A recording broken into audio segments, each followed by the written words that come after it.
So அவங்களுக்கே வந்து ஒரு லாரன்ஸ் செலகர்ன்ற ஒரு பிரபாகரன் எனக்கு எப்படின்னா 1985 நான் இண்டூரில் இருக்கும்போது நாங்கள்லாம் காலேஜ் படிக்கும்போது இளைஞர் காங்கிரஸில் கொஞ்சம் ஆக்டிவாக இருப்போம்.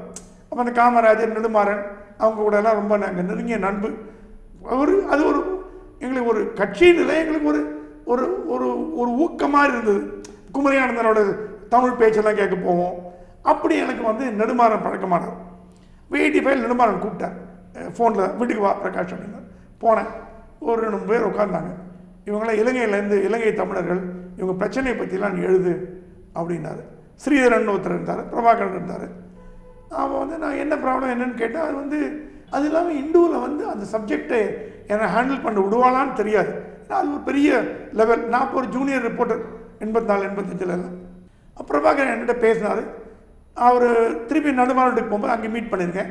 அப்போ என்கிட்ட கூப்பிட்டு சொன்னார், யாருக்காவது டிவிடி பிளேயர் விலைக்கு இருந்தால் என்கிட்ட ஒன்று இருக்குது, வாங்கிப்பாங்களான்னு கேட்டார். அப்போ டிவிடினா என்னன்னு எனக்கு தெரியாது. சினிமா பார்க்குறது அப்படின்னாரு.